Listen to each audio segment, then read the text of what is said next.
Well, alrighty then. I enjoy beauty. And I find true beauty in artificial plants. It all started back when I was balls high to a billy goat. Our trailer had a front yard. And Mom took and filled up the whole bank that ran the front yard down to the road with artificial plants. Artificial tulips, artificial moms, artificial azaleas. And she arranged them all in colorful designs. So far as I know, she's the first to turn something artificial into official art. No matter what you call a plastic thumb. Folks considered Mom's garden a miracle. The way her plants always look so swarthy and virile. Because even in the middle of January, with the snow on the ground, there'd be Mom's artificial plants poking through full bloom.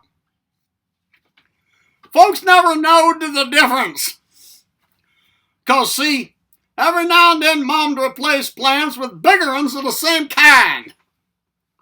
That way they look like they's growing. Besides, she wouldn't let folks up real close to the garden. She's always guarding it real close, and plus, she had an area roped off with a sign and stuck in the middle of that had a kind of picture of a shotgun on it. So folks just stand back, take pictures, and scratchy their behind arses, wondering how Mom done her miracles. One time I caught the hell.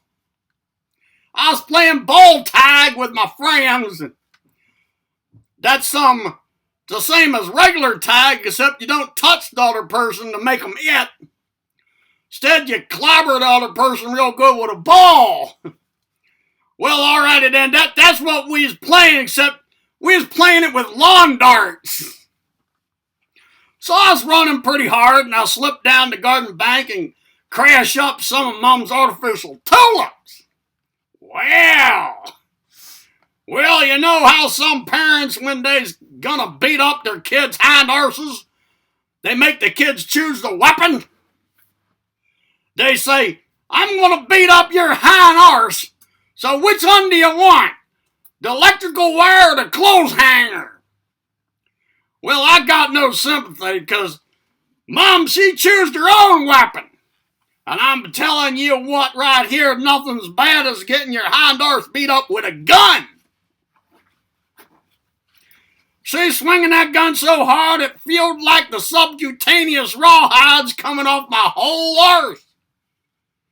And she's swinging that gun so hard and so wild that once the barrel landed at least 6 inches clean up inside my hole. Which is pretty deep for the first time at such a thing.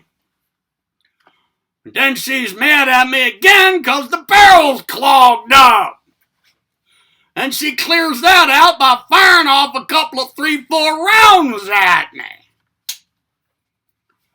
Anyways, so this way I learned to respect the beauty and the splendor of artificial plants. And how's come to this day I live in a trailer with a couple of 300-400 on them. My psychologist says that because of all this I'm antisocial. That I'm just living on the fringe of society. And I should branch out into some new areas. I think he's an arsehole. But I didn't tell him that. I just says to him, Fada! After all, he's the one with education on his name and on the door.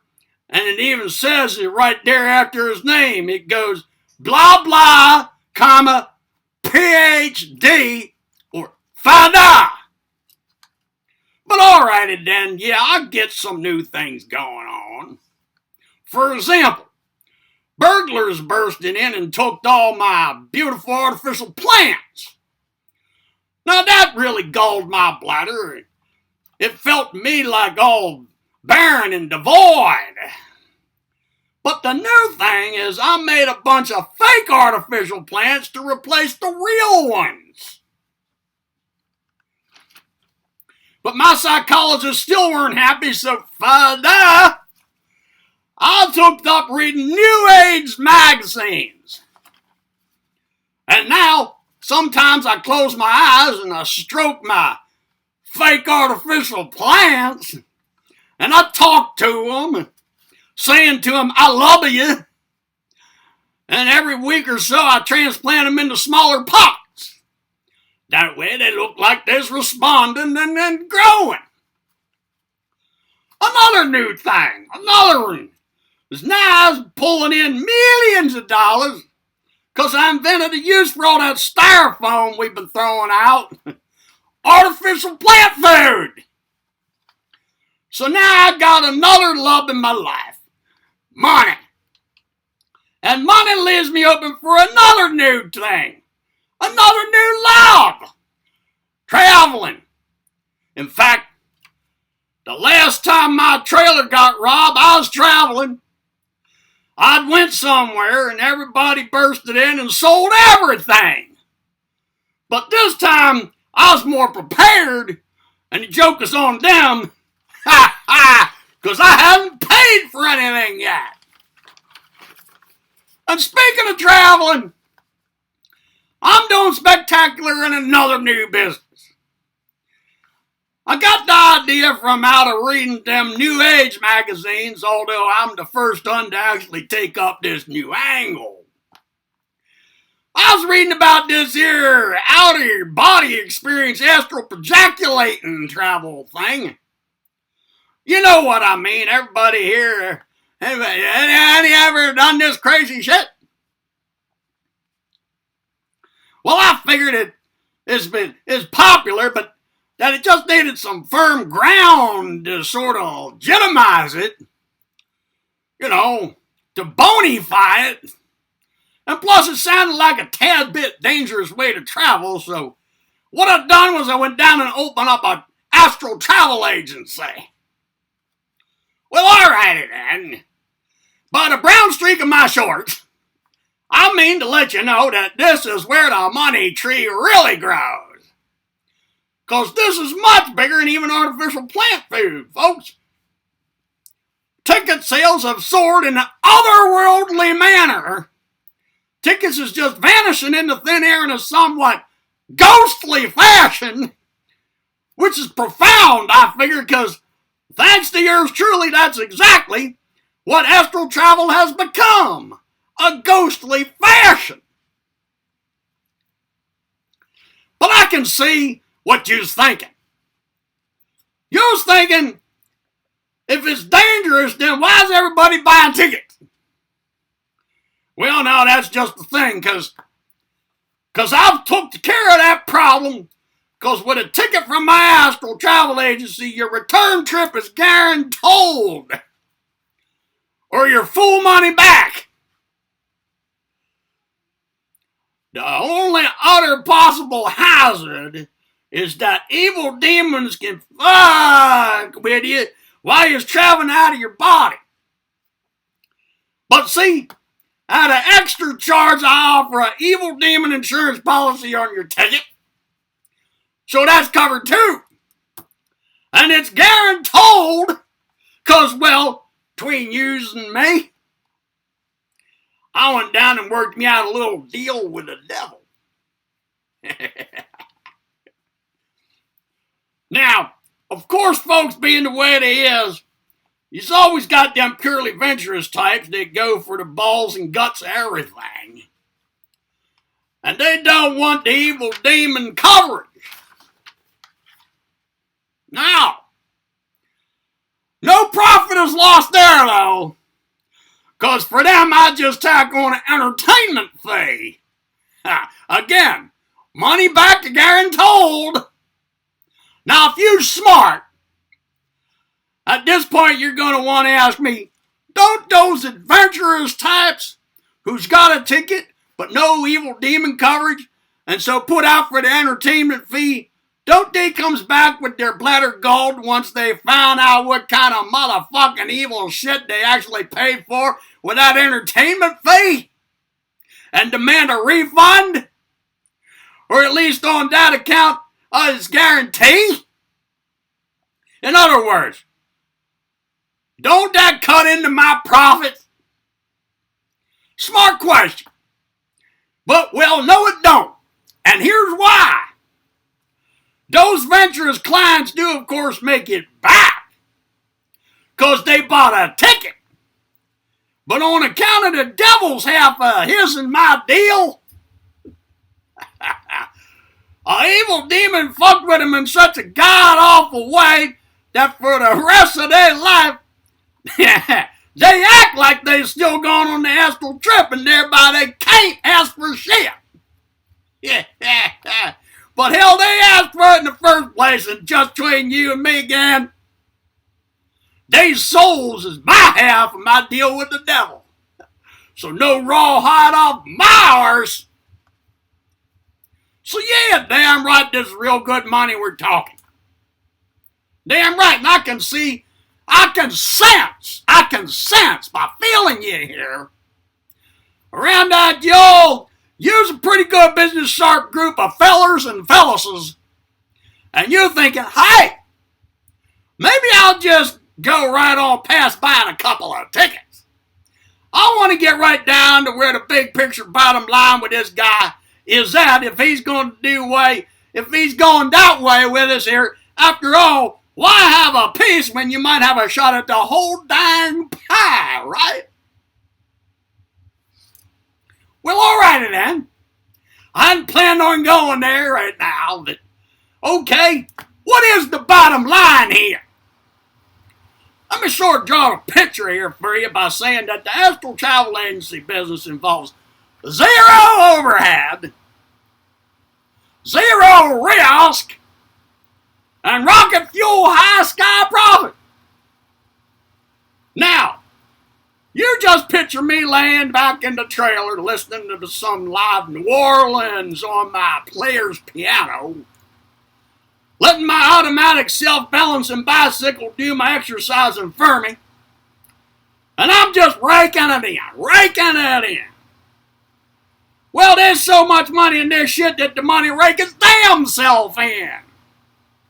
In fact, you know, I really would like to tell you exactly how much I did make in my first month alone. But I can't. Because I don't know the word for that many zeros on the right side of a 9. Well, now, I sense you fellas are getting a rise in your Levi's. Now I'm smelling you fellas is getting moisture in your pies. Now I'm seeing that good old all-American capitalist twinkling in your eyes from afar. And when I see that, when I smell that, when I sense all that, I knows what you're asking. You're asking, how can I be like him? How can I get what he's got? How can I get my own piece of this action? Folks, you're looking at your own ticket to ride right here before your twinkling eyes. Because I'm the man with your rubber meets the road techno cosmic plan. That's right. I can get you in on this ungodly, heavenly, cutting-edge financial wizardry. Listen close. At no cost to you. I said it costs you nothing. Folks, it don't get no juicier than that. Oops, I'm wrong. Because today, I'm willing to humble myself all the way down and give you one more. You send me a mere $2,500 donation.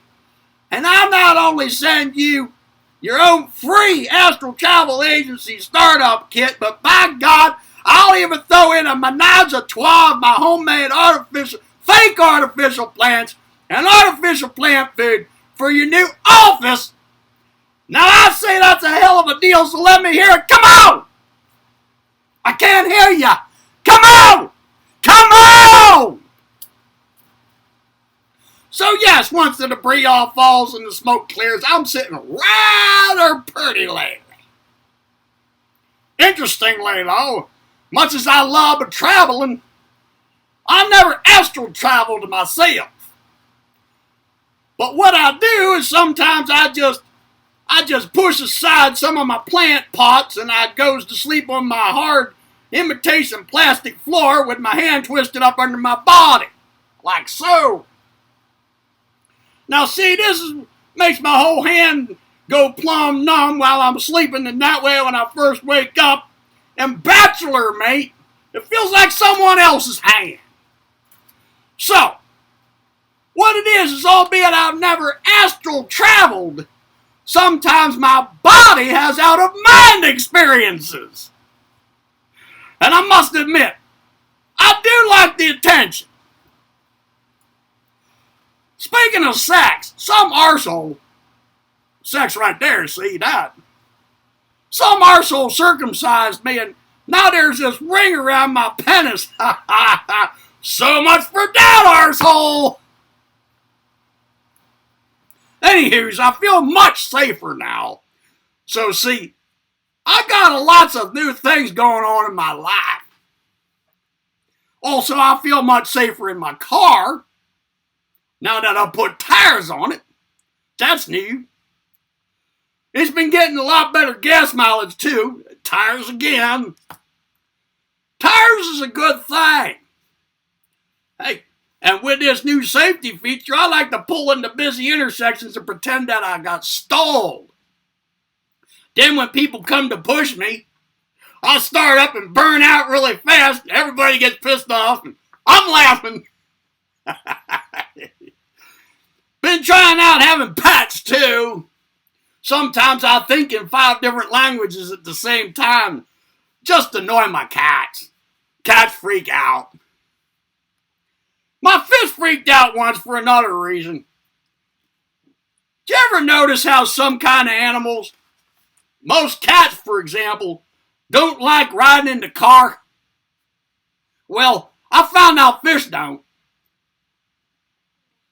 Because I remember one time now I took my fish in the car and it just flopped down on the seat and then flopped down on the floor. Something about air anxiety. I figured maybe the fish is getting too much air, so I turn off the air conditioner, but it's still flopping. Then I think maybe the fish want more air, and I roll down the window, still nothing.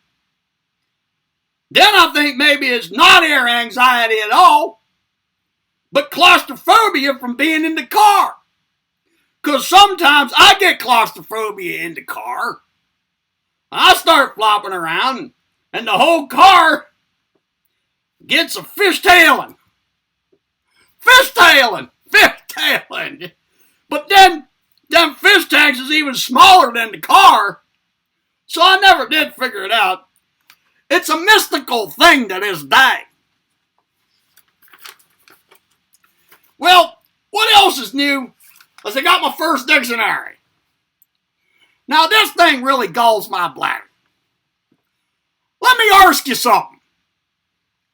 If I say I'm going to go down to the meadow and fetch up a banjo, and then I goes and I fetches one, you'd think I knows what a banjo is, wouldn't ya?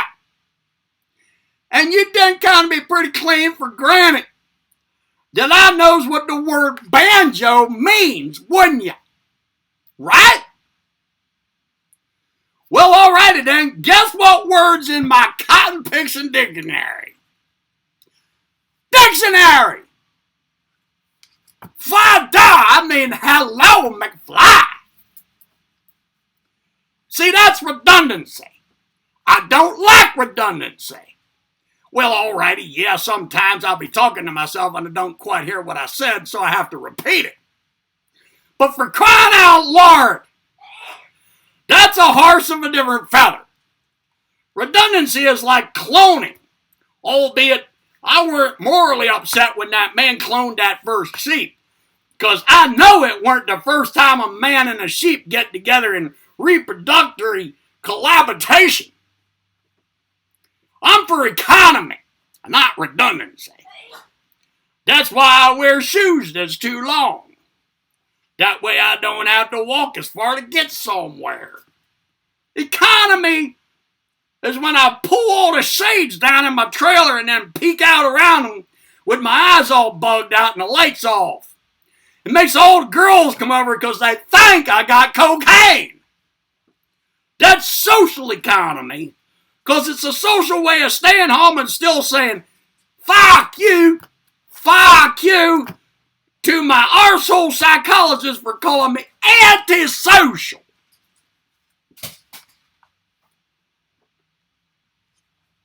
Well, alrighty then. I just got two more things going on. One, I got this here feeling in my mouth.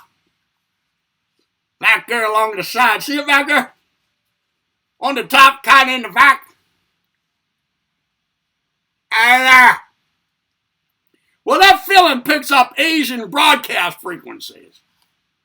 And two, you know those big U-shaped magnets? That kind of makes your compass go quaddy-wumpus and that sticks on your head if you got a steel plate? Well, I got one of them at home.